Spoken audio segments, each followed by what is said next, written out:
시대라 하여도 지나침이 없을 것입니다. 중독의 시대. 자, 한번 오늘 말씀을 듣는 중에, 말씀을 듣기 전에 나는 무엇에 중독이 되어 있나? 이 웃는 분들 멍미 찔림 받으신다 이거죠. 네, 중독의 시대예요. 모두 무엇인가, 즉 내가 하루에 주어진 시간에서 가장 많이 빼앗기고 있는 그것에 중독이 되어 있는 것입니다. 그런데 이것은 오늘 현 시대만 그런 게 아니라 모든 시대에, 인류의 역사 속에 모든 인간들은 다 어디엔가 꽂혀서 중독이 되어 살아왔던 것은 이 인류의 역사가 그래요. 어떤 이들은 권력에 중독이 되어 있고, 어떤 이들은 명예에 중독이 되어 있고, 어떤 이들은 인기에 중독이 되어 있고, 요즘 우리 어린이들은 핸드폰에 중독이 되어 있고 네, 어린이들도 웃어요. 네, 와닿는다는 얘기죠. 오늘 하나님께서 말씀을 듣는 중에 우리의 중독을, 불필요한 중독을 고쳐주시고 하나님의 말씀에 중독이 되는 기적을 베풀어 주시기를 축복합니다.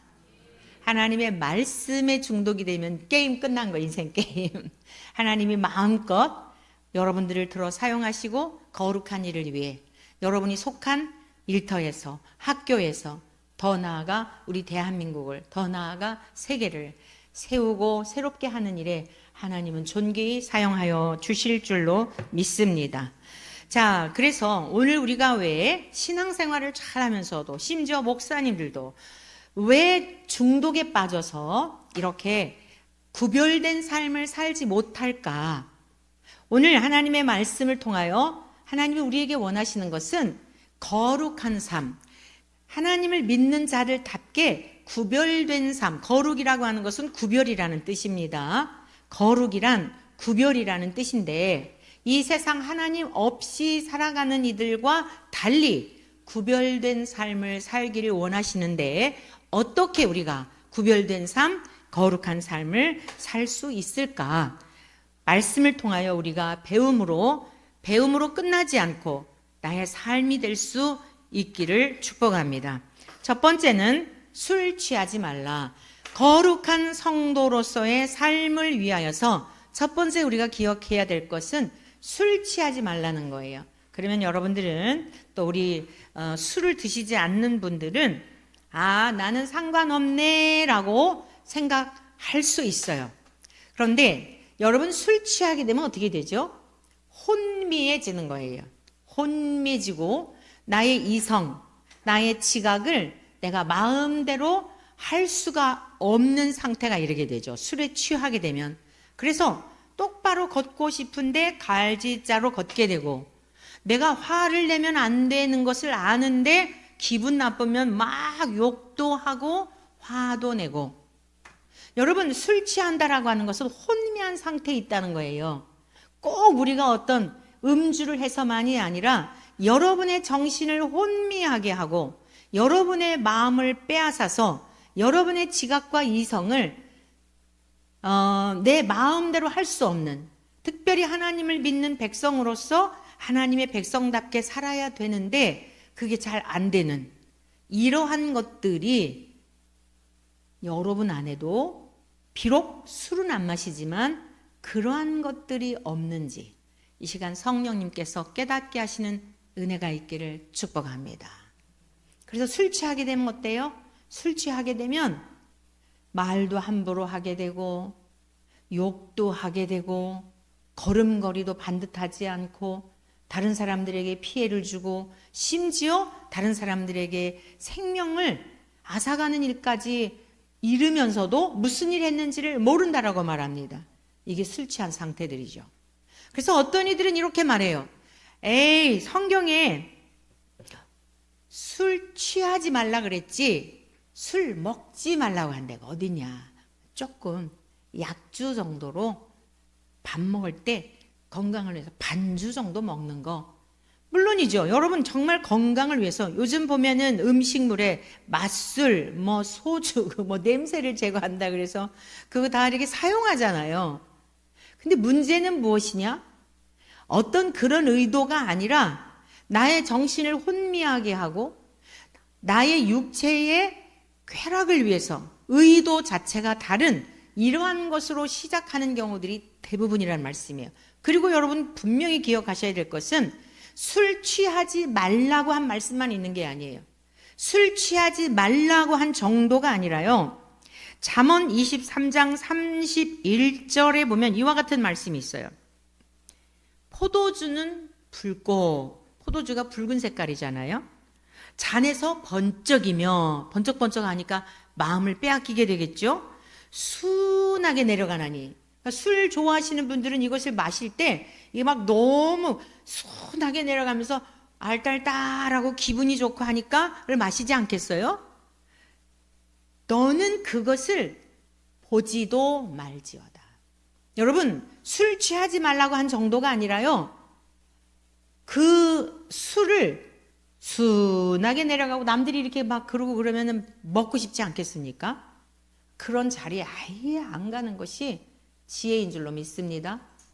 우리 어린이들 또 우리 청소년들, 청년들 너무 감사한데 이렇게 경건하게 거룩하게 어려서부터 잘 자라고 있어서 너무 감사한데요. 앞으로 여러분들이 중고등학교 가고 대학교 가고 그러면 이제 주변 환경 때문에 내가 먹고 싶지 않은데도 불구하고 먹을 수밖에 없는 환경들이 있어요. 여러분 그때도 단호하게 첫 번이 중요한 겁니다. 첫 번이 단호하게 나는 하나님을 경외하는 사람으로서 술을 마시지 않습니다 라고 할 수 있는 담대함이 있기를 축복합니다. 따라하시기 바랍니다. 나는 하나님을 경외하는 사람입니다. 나는 술을 마시지 않습니다. 그럼 뭐라 그럴까요? 재수 없다 그러죠. 그러면서 이럴 거예요. 야, 나도 교회 다녀. 야, 나도 우리 아빠가 목사님이거든. 이게 이제 목사님 딸, 목사님 아들이라는 이야기가 이 또 평신도 가정의 자녀들에게는 위안이 돼요. 아, 우리 아빠는 집사님이고 권사님인데 쟤는 아빠가 목사님인데도 술을 마신다고 하니까 이게 마음이 술잔으로 기울어질 수가 있어요. 여러분 이런 것에 미혹되지 않기를 축복합니다. 목사님 딸을 믿음으로 천국 가는 게 아니에요. 목사님을 믿음으로 천국 가는 게 아니에요. 예수님을 믿음으로 천국 가는 줄 믿습니다. 왜냐하면 한 잔이 두 잔이 되고 이길 수 있는 능력이 없어요. 첫사람 아담 이후에 선악과 열매를 먹기 전에는 자유의지가 완전했어요. 선악과 열매를 먹을 수도 있고 안 먹을 수도 있는 결단력이 완전했습니다. 안 먹을 수 있었어요. 그런데 뱀의 유혹을 받아 먹음으로 그 다음부터 우리 모두에게 이 죄의 DNA가 들어왔는데 내 힘으로 안 되는 거예요. 여러분 일주일 동안 삶을 돌아보실까요? 하나님 앞에 예배를 드릴 때 나름대로 결단하는 것이 있을 거예요.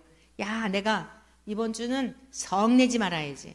엄마한테 짜증 부리지 말아야지. 애들하고 다투지 말아야지.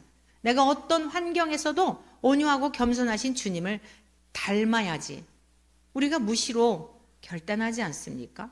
그런데 삶 속에서 어때요? 내가 예배를 드리면서 말씀을 들을 때에 결단했던 대로 시행이 되던가요? 제가 이렇게 이제 이 임예송을 부르면서 이렇게 오는데 항상 이렇게 저쪽에서 준비하고 있다가 들어오면서 그런 마음으로 오거든요. 주님 앞장서십시오. 그리고 이제 뒤따라오거든요. 거룩하신 성삼위 하나님, 오늘 우리가 예배를 드리기 위해서 이렇게 모였습니다. 사랑하는 성도들이 오늘 우리 주님을 환영하며 주님을 모시는 마음으로 다 자리에서 일어나서 이렇게 우리 주님을 환영합니다. 그리고 제가 뒤따라오면서 저기서 이렇게 들어오면서 주님 앞장서시지요. 영어로 그렇게 기도하면서 들어와요. 근데 오늘은 울컥하는 마음을 주시는 거예요. 와장창 마음이 깨지고 무너졌던 순간들의 생각들이 떠오르면서 그럼에도 불구하고 여전히 우리를 용납하시고 다시 새 힘을 주시려고 또 새 은혜를 부어주시려고 다시 예배 자리에 초대해 주시고 주님 모시고 예배를 드릴 수 있는 이 자리로 이렇게 오는데 저는요, 오늘 예배 이미 다 드리기 전에 하나님의 풍성한 은혜를 이미 다 경험하고 있어요. 오늘 여러분 모두에게도 하나님의 임재 속에, 하나님이 지금 우리 가운데 함께 하시는, 영으로서 함께 하시는 하나님의 임재 속에 여러분 모두 여러분의 인격과 하나님의 인격이 만나는 은혜가 있기를 축복합니다.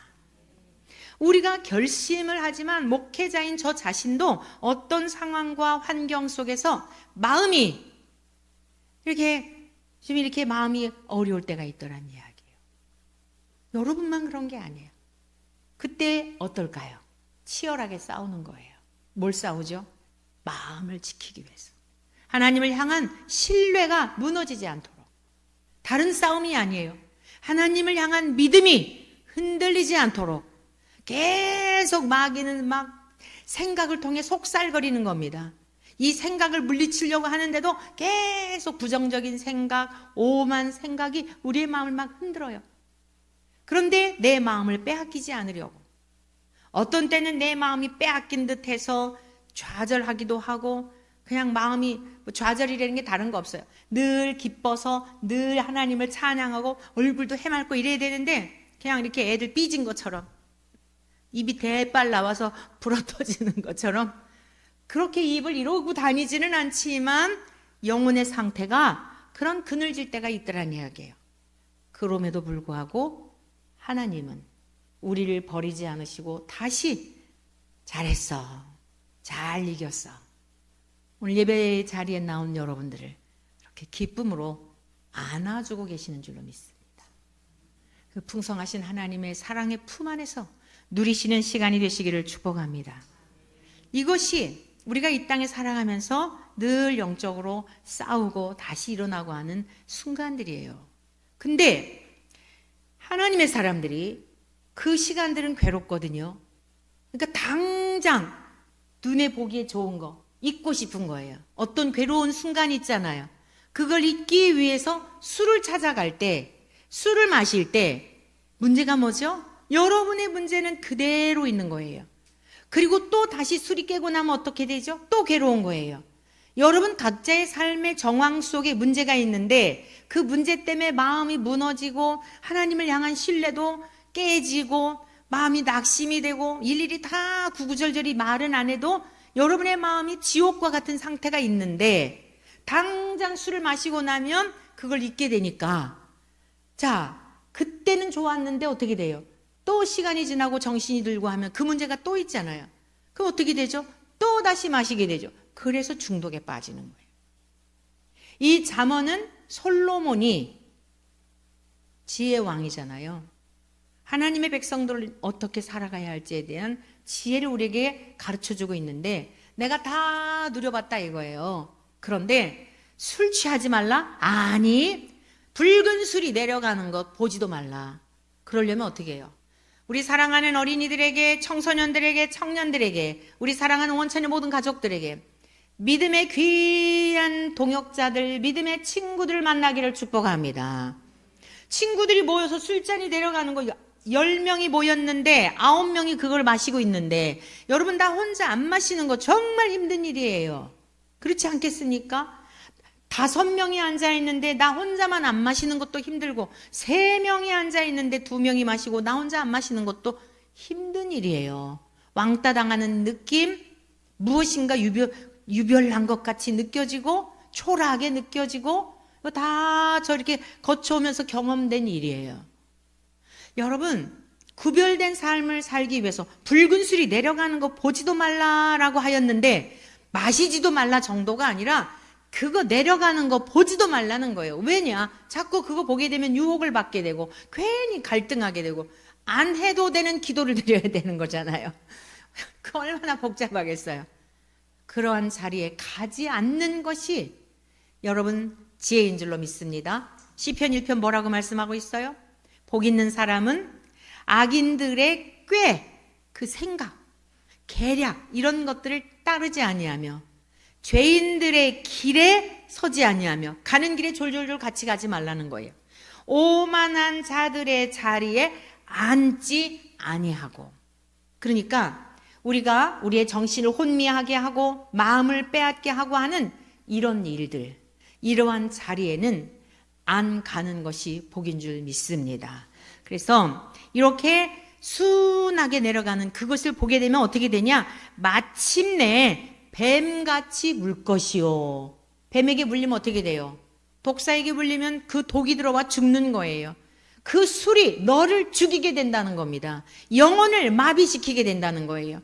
오늘날 이 대한민국의 교회들이, 아니 세계적인 교회들이 이 경건의 생활에 대해서 너무 가볍게 여겨요. 목사라고 하는 그 지위를 가지고 심지어 막걸리를 가지고 성찬식을 하는 이 미친 X들이, 이게 무슨 목사들이에요? 독사 새끼들이지. 예? 막걸리를 가지고 성찬식을 하는 인간들이 있다니까요. 여러분은 하도 그냥 말씀대로 이러지만 얼마나 지금 이 마지막 시대에 얼마나 많은 달콤한 것들로 미혹하고 유혹하는지 몰라요. 자, 거기 누가 모일까요?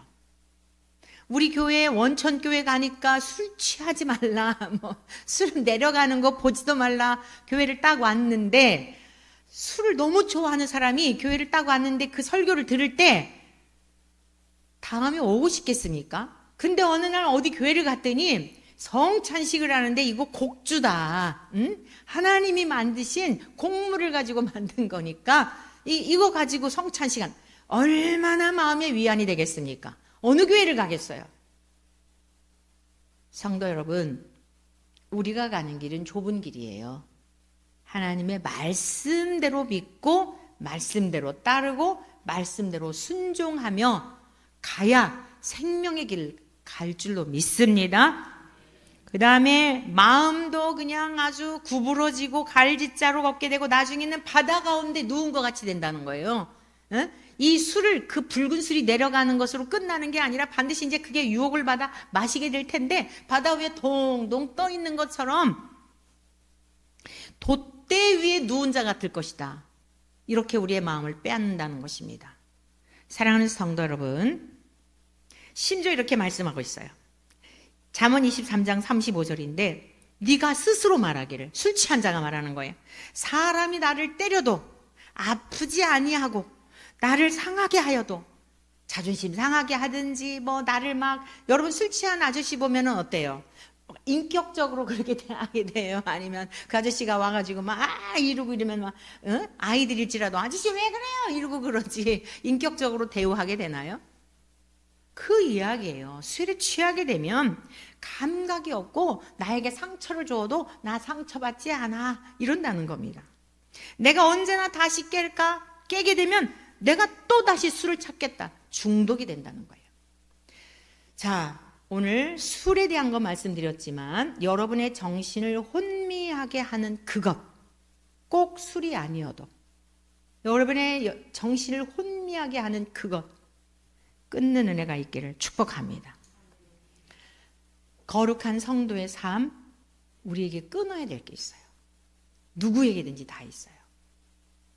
술만이 아니라 여러분, 이거 아니면 내가 위로가 안 되는 거, 주님에게서 위로받는 게 아니라, 말씀을 통해 위로받는 게 아니라 이것을 통해 기쁨을 얻고 이것을 통해 재미를 얻고 이것을 통해 내가 잠시 잠깐 다른 것들을 잊게 되고 주님도 잊게 되고 여러분의 마음에 뭔가가 즐거움을 주는 것이 있다고 한다면 이것이 과연 주님께로부터 온 것인가? 하나님 앞에 여쭤보면 답이 나와요. 누가 그건 얘기할 수가 없어요. 여러분 각자에게.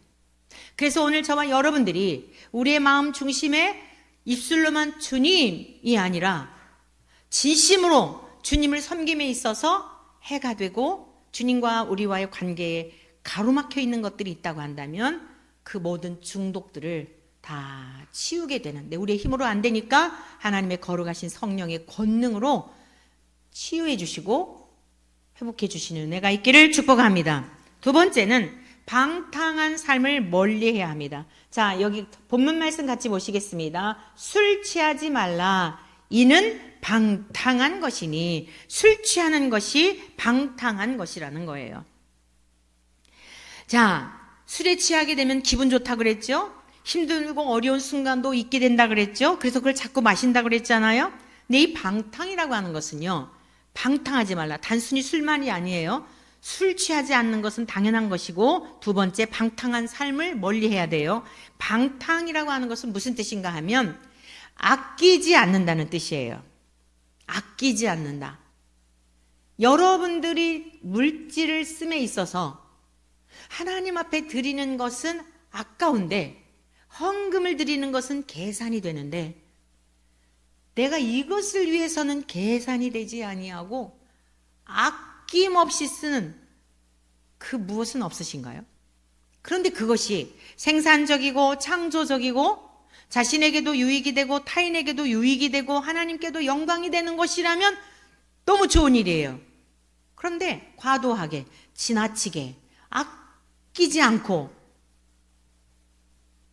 지나칠 정도로 허비하는 어떤 것들, 이러한 것도 우리의 삶을 방탕으로 이끄는 거예요. 여러분들에게 있어서 이것에 내가 투자하는 데는 아깝지 않아. 게임을 막 하면서, 내가 이 게임을 막 하는 우리 젊은이들이 얘기해 주는데도 이해가 안 되더라고요. 제가 우리 그 전에 감신 제자 이렇게 양육하면서 그럼 고백을 하더라고요. 말씀을 들으면서 자기에게 그 게임이 이게 중독이고 이게 하나님 앞에 옳지 않은 것임에 대한 것을 깨닫게 되었대요. 그래가지고 어떻게 해가지고 하는 건데, 그 설명을 해주는데 이해가 안 돼. 아무튼 거의 그걸 다시 찾았대요. 찾았는데 돈으로 계산하니 한 100만 원 정도 되더래요.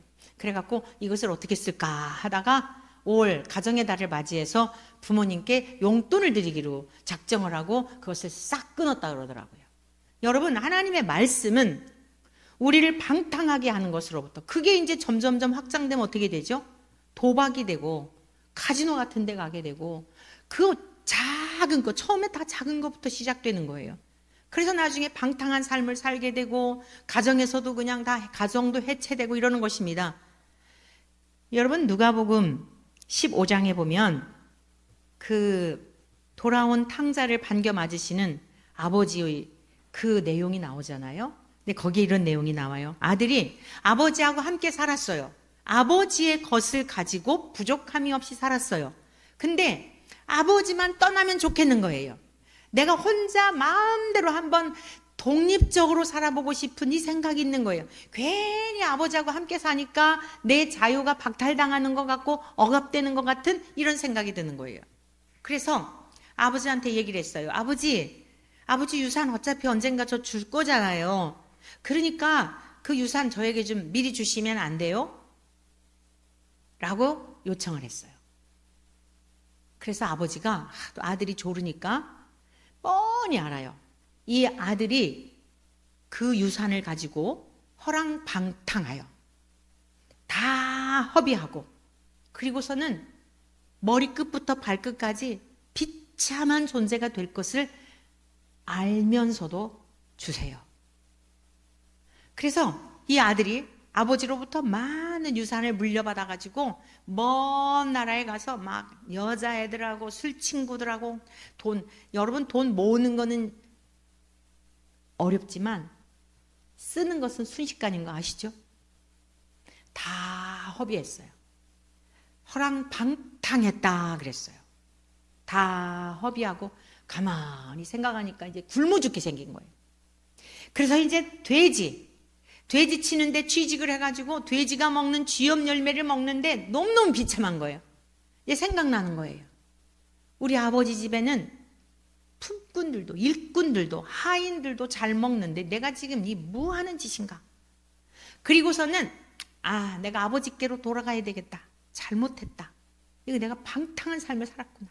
그리고서는 아버지 집으로 돌아갈 생각을 하고, 생각만 한 게 아니라 실제 행동을 해요. 그리고 나는 아버지 자식 자격 없습니다. 그리고 유산도 다 받았으니까 내가 이제 받을 자격도 없고 하니까 나를 그냥 종 가운데 하나로 써달라고, 이런 마음으로 가야 되겠다. 그리고 돌아가요. 아버지가 저 멀리서 오는 아들을 먼저 발견해요. 그리고서는 달려가서 아들을 끌어안고, 목을 끌어안고 입을 맞추고, 그리고 또 집으로 데려와서 가락지를 끼워주고 잔치를 해요. 여러분, 이게 누가복음 15장에서 회개한 것에 대한 비유를 예수님 말씀하신 거거든요. 오늘날 우리 모든 인간들이 이 탕자와 같아요. 다른 거 다 좋은데 하나님 믿는 것만 싫은 거예요. 여러분 삶 속에서 무엇 때문에 감격하시고 여러분 무엇 때문에 감탄하시죠? 저는 일상에서 이 풀들을 보면서 강아지를 보면서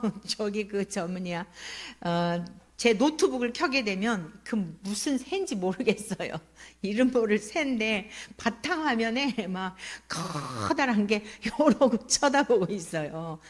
제 바탕화면에 이러고 쳐다보고 있는데 얼마나 그걸 이렇게 쳐다보면서 신기한지, 그냥 털도 그렇게 촘촘히 그렇게, 그리고 그냥 이러고 쳐다보고 있는 그 생김새 하나하나가 너무너무 신기해서 그 노트북 켜고서 바탕화면 있는 그림 보고서 사진 보고서도 하나님을 찬양하지 않을 수가 없어요. 여러분 늘 일상에서 하나님의 섬세하신 솜씨를 찬양하는 삶이 되시기를 축복합니다. 다른 생각할 겨를이 없어요. 그냥 너무 강아지들 보면서도 쫄랑쫄랑 따라다니는 거 보면서도 그냥 모든 마음을 숨을 쉬면서도 하나님이 공기를 주시기 때문에 내가 지금 숨을 쉬고 있지, 숨을 쉬면서도 햇빛을 보면서도 하나님을 찬양하지 않을 수가 없다니까요. 사랑하는 성도 여러분, 그런데 이 둘째 아들이 우리 모든 인간을 지금 대변하고 있는 거예요. 아버지 거 갖고 살고 있는데 족한 줄로 알지 못하고, 그거 없어도 되는 거, 어차피 다 자기 건데 재산 달라 그래가지고 얼마 가지 않아서 아버지를 떠났더니 다 소비해버리고 만 거예요. 방탕한 삶을 살게 된 거예요. 이게 사실 각각이 아닙니다. 술 취하지 말라, 이는 방탕한 것이니 너희들이 정신이 혼미하고 하나님으로 채우지 않으려고 그러면 너희들은 방탕한 삶을 살 수밖에 없어. 나를 그렇게 싫어하지, 하나님을 싫어하고 하나님을 떠난 삶이 방탕한 삶이에요. 얼마 있지 않아 다 허비해버리고 친구들도 다 떠나가고 혼자 다시 남은 거예요. 생각을 했어요. 사랑하는 성도 여러분, 마귀는 생각을 통해 역사합니다. 마귀는 생각을 통해 역사해요. 하나님의 말씀, 하나님이 역사하심도 여러분의 생각을 통해 역사해요. 들은 말씀을 생각하시기를 축복합니다. 베드로가 예수님을 부인했다가 예수님께서 하셨던 말씀이 생각나서, 네가 닭 울기 전에, 닭 2번 울기 전에 네가 나를 3번 부인하리라는 이 말씀이 생각나서, 주님의 말씀이 생각나서 화들짝 놀란 거예요. 그리고서는 통에 자복하고 통곡을 하며 울며, 그게 가난한 심령이에요. 하나님 우리의 연약함 아세요. 넘어지는 거 아세요. 변덕스러운 거 아세요. 무슨 조울증 환자 모양 어떨 때는 그냥 하나님 찬양합니다, 기뻐합니다 했다 또 어떨 때는 곤두박질 치는, 다 알아요. 그럼에도 불구하고 저와 여러분들을 세상에서 불러내시고 우리를 택하시고 자녀 삼아 주신 줄로 믿습니다. 중요한 건 뭐냐? 이 둘째 아들이 아버지를 생각하고 아버지 집에 살았을 때를 생각하고 아버지가 가지고 계신 풍요로움을 생각하고, 나는 이제 자격이 없습니다. 나는 이제 아들 자격 없습니다. 유산도 다 받았습니다. 다 허랑방탕해서 다 소모됐는데 내가 무슨 아버지 아들 자격이 있을까? 이건 자격이 없어. 이게 겸손이에요. 이게 심령이 가난한 자는 복이 있나니 천국이 그들의 것이며, 이게 심령이 가난한 상태예요. 나는 아무 자격이 없습니다. 처분만 바라는 거예요. 종으로 삼아 주시는 것도 황송한 거예요. 그리고서는 집으로 돌아오기로 행동을 해야 돼요. 가룟 유다는 어떻게 됐죠? 가룟 유다는요, 예수님을 판 것에 대해서 후회를 했어요. 내 미친 짓 했구나. 그러나 돌이키지 않았어요. 진짜 회개가 뭐냐? 행동하는 거예요. 그 아들이 돌아왔을 때. 가룟 유다는 주님을 팔고, 자, 베드로도 부인을 했지만 주님의 말씀이 생각나서 통곡하며 참여하며 회개를 하였고, 가룟 유다는 자기 스스로 목숨을 끊어버린 거예요. 너무 괴로워서. 주님이 죄를 용서해 주시는 분임을 믿지 못했던 거예요. 사랑하는 성도 여러분, 오늘 우리들의 삶 속에서 우리들도 주님이 주신 것 가지고 시간도 물질도 허랑방탕한 것 많이 있을 거예요. 오늘 주님 앞에 돌아온 우리 모두 주님께서는 우리를 안아주세요. 그 아버지가 그 아들을 먼저 발견하고 달려가서 목을 안고 그를 입맞추었다는 건 무슨 뜻이냐면, 유대인은요 절대로 부모님이 살아계실 때 유산을 상속해달라고 하면 안 돼요. 유산이라고 하는 것은 부모가 돌아가신 다음에 자연스럽게 물려받게 되어 있어요. 근데 살아계실 때 유산 주세요, 이거는 그 마음에 살인적 의도가 있다고 생각하여서 살인한 것과 같아요. 아버지가 빨리 죽기를 바라는 이런 마음들, 우리 주님께서 마음의 생각까지도 하나님은 죄로 규정하십니다. 유대인들에게 있어서는 절대로 부모님이 살아계실 때 유산을 먼저 달라고 하면 이건 아주 패역무도한 불효막심한 자식이에요. 그래서 동네 사람들이 다 알 거 아니에요. 그 집의 둘째 아들이 집을 나갔다고 하니까 왜 나갔지? 여러분, 비밀이라고 하는 건 세상에 없어요. 다 어떻게 해서 퍼지게 되어 있습니다. 종들을 통해서도 퍼지게 되어 있고요. 그 집 아들이 유산을 달라 그래가지고 그 유산을 챙겨가지고 나갔대. 집집마다 몰랐을까요? 자, 집집마다 무슨 생각을 했을까요? 이 큰일 났다. 그 소리가 우리 집 아들이 알게 되면 우리 집 아들들도 다 자식들의 마음은 다 비슷하잖아요. 요놈의 자식들이 자기들도 저 박씨 집에 저기 아무개가 유산을 다 갖다가 했다는데 이거 우리도 이거 달라고 그러면 어떡하나. 그러니까 동네 어른들이 무슨 생각을 하겠어요? 요놈의 자식 요거 이제 돌아오기만 해봐라. 이거 살려두면은 동네 전염병처럼 이 죄가 퍼져나가기 때문에 이거 죽여야 돼. 이래서 어르신들이 이러고 있지 않겠습니까? 그걸 아버지가 왜 몰라요? 그러니까 아버지가 먼저 달려가서 그 아들 목을 끌어안았다는 건 뭐냐? 이 목이라고 하는 건 숨이 달려있는 곳이잖아요. 생명의 줄이 있는 곳이잖아요. 아버지가 가서 그 아들을 먼저 끌어안은 것은 동네 사람들이 이 아들을 죽이려고 할 때 나를 죽이시오. 우리 예수님께서 저와 여러분들을 나를 죽이시오 하며 십자가에서 죽으셨다는 사실을 여러분 믿으십니까? 그 돌탕이 바로 우리들이에요. 아버지가 나를 죽이라고. 그리고 그 아들을 끌어안은 거예요. 입 맞추고 반지를 다시 끼워주고 내 상속자라고 하는 언약의 증표예요. 여러분, 하나님을 떠나 살면 행복할 것 같지만 이 돌아온 탕자처럼 이렇게 방탕한 삶을 살 수밖에 없는 것이에요. 오늘 저와 여러분들 삶에 피 터지게 정말 힘들고 믿음에서 또 추락하기도 하는 것 같지만 끝까지 하나님의 말씀을 생각하여 주님의 품 안에서, 주님 안에서, 그리스도 안에서 자유를 누리고 기쁨을 누리고 하늘의 평강을 누리시기를 축원합니다. 방탕이라고 하는 것, 무절제한, 경솔한, 비도덕적인, 낭비벽이 심한 이런 의미를 담고 있어요. 참고하시기 바랍니다. 세 번째, 거룩한 성도의 삶을 위해서는 우리가 술 취하지 말아야 되겠고, 방탕한, 무절제한, 쓸데없이 허비하거나 이런 것들을 살지 말아야 하겠지만, 중요한 것은 머리로는 알겠는데 이게 우리의 힘으로 안 되는 거예요. 그래서 오늘 성경 같이 보실까요? 세 번째, 성령으로, 오직 성령으로 충만함을 받으라. 할렐루야. 이게 해답이에요. 머리로는 알아요. 방탕한 삶, 술, 어쩌고 이런 거 우리 이제 그 정도까지는 아니니까. 그런데 문제가 뭐냐면 삶 속에서 아주 세미한 부분들로 하나님이 항상 나와 함께 하심에 대한 이 믿음으로 살지 못하는 연약함이 있는 거예요. 어떤 작은 문제들 속에 마음이 무너지고, 기독교의 죄의 개념이라고 하는 것은 불신과 불순종입니다. 어떤 상황에서 하나님을 의심하고 믿지 못하는 것을 말하는 거예요. 기독교의 죄의 개념은 하나님과 나와의 관계성 속에서 믿지 못하고 의심하고 불안하고 두려워하고 염려하고 근심하고, 이것을 하나님은 아주 마음 힘들게 생각하시는 거예요. 그러면 반드시 불순종하게 돼 있어요. 하나님을 믿지 못하니까 삶 속에 열매가 없는 거예요. 항상 기뻐하라, 쉬지 말고 기도해라, 범사에 감사하라, 이는 그리스도 예수 안에서 너희를 향하신 하나님의 뜻이니라 하는데 하나님을 신뢰하지 못하는데 어떻게 항상 기쁨이 가능하죠? 내 지금 삶을 보면 너무너무 경제적인 어려움 때문에 미래가 불투명해서 어떻게 먹고 살지 걱정이 되는데 아무것도 염려하지 말고 주 안에서 항상 기뻐해라. 빌립보서는 기쁨의 서신이잖아요.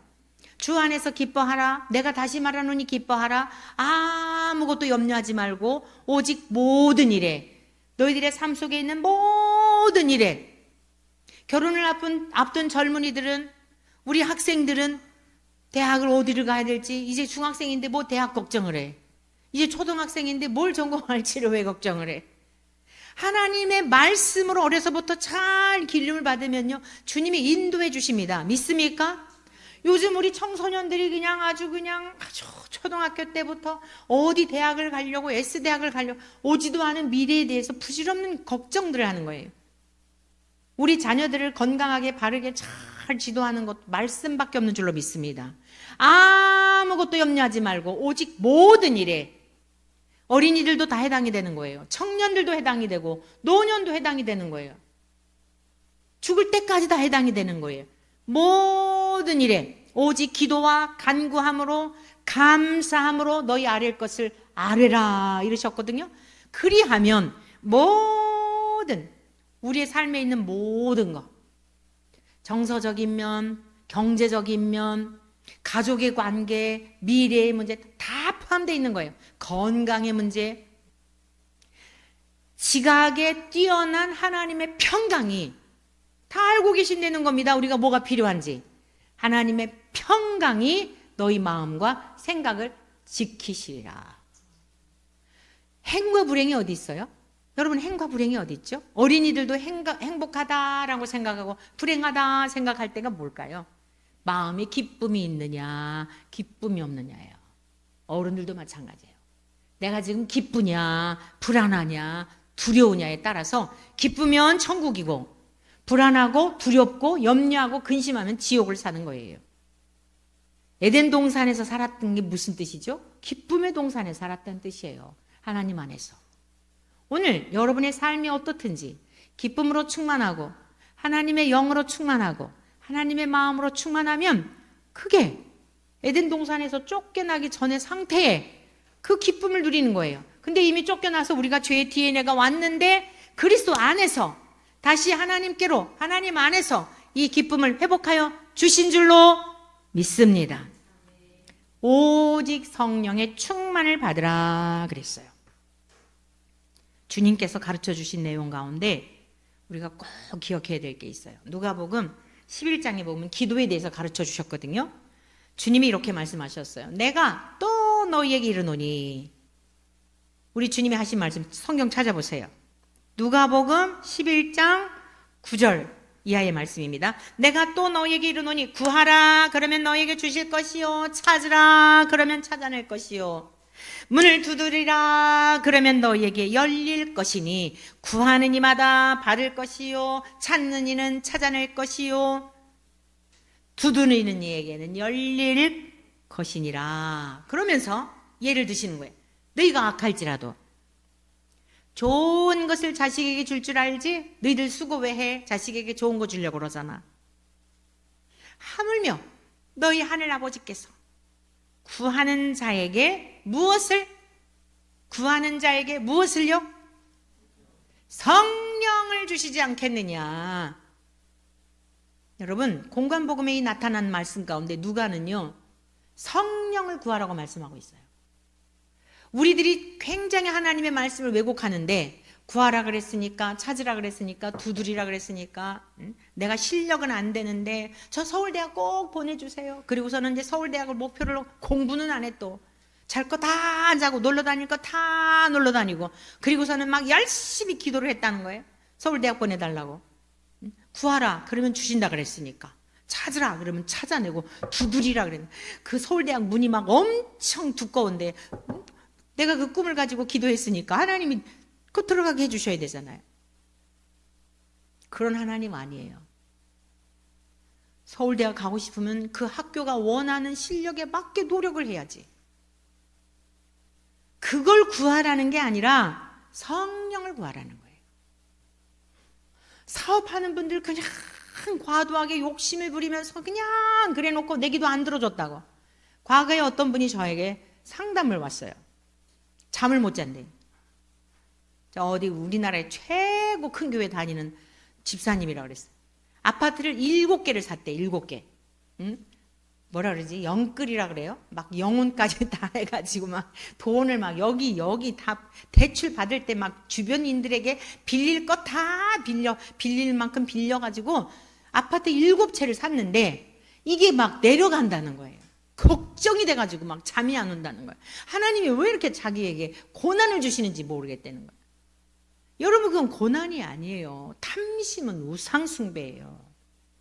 하나님과 아무 상관없는 거예요. 주신 바를 족한 줄로 여기지를 못하고 그걸 남의 것까지 다 끌어다가 다른 사람도 못 살게 만들고.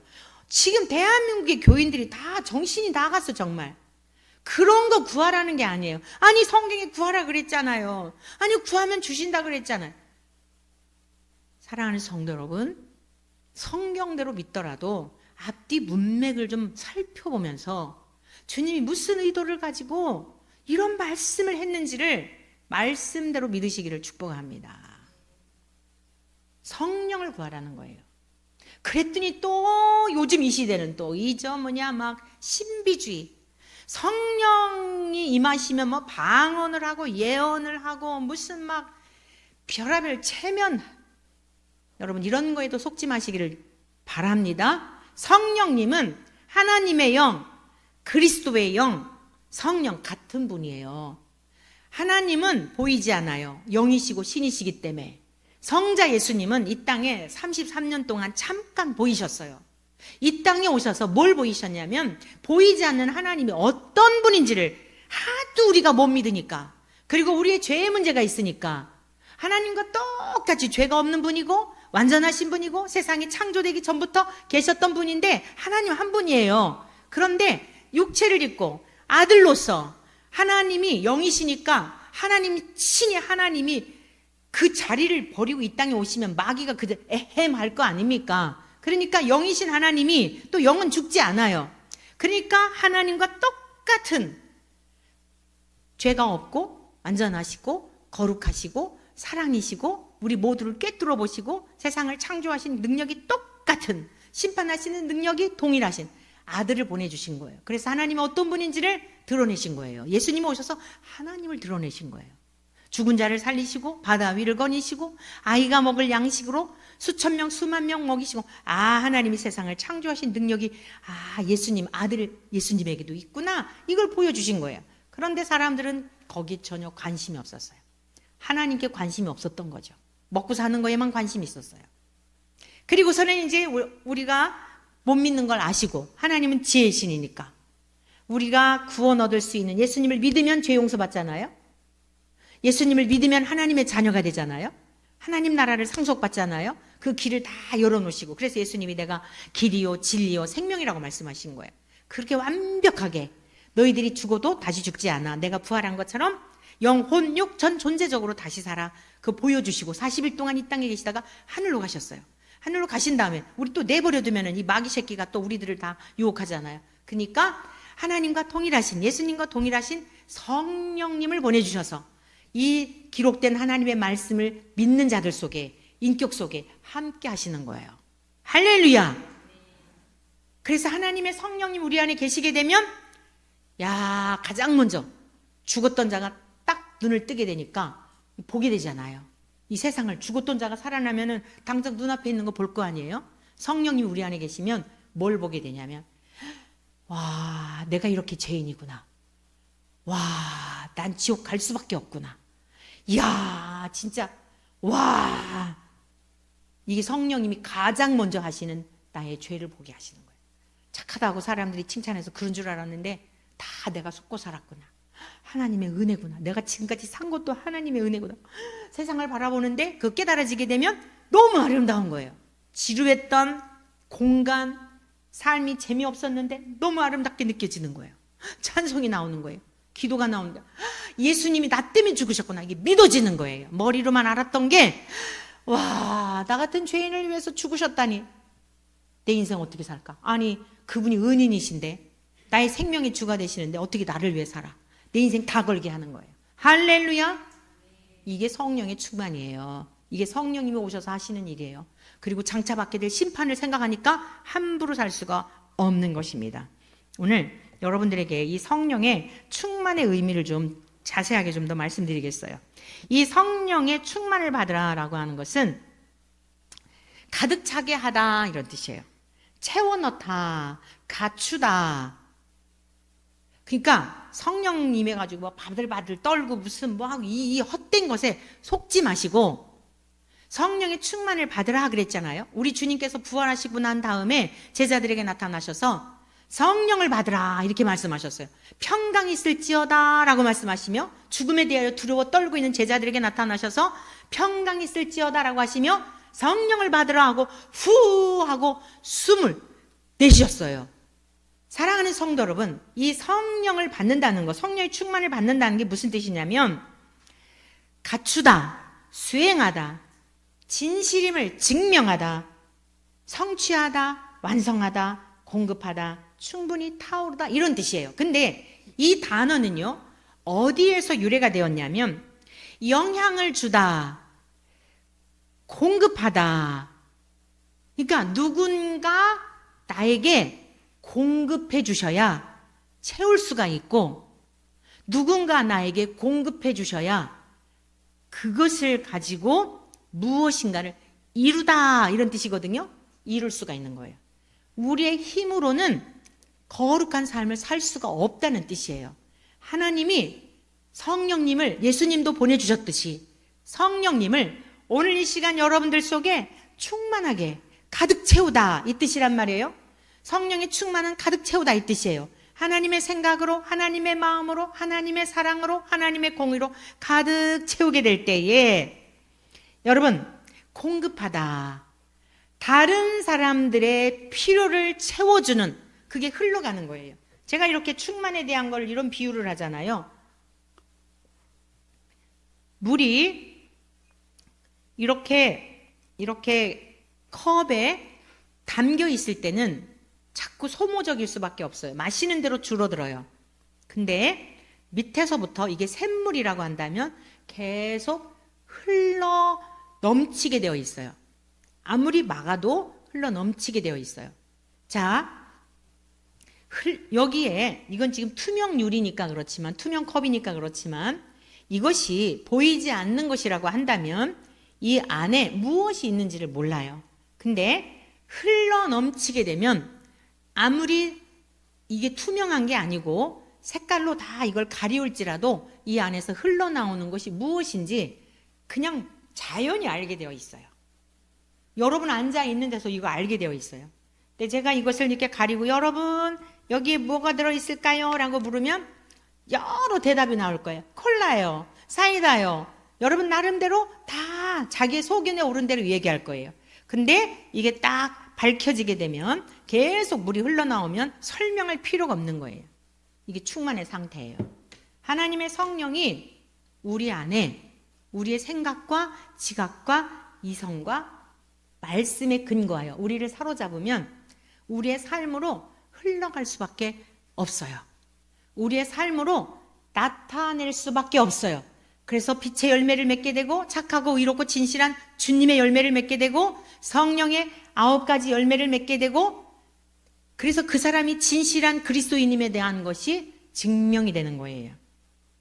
진실임을 증명하다 이런 의미가 있다고 그랬잖아요.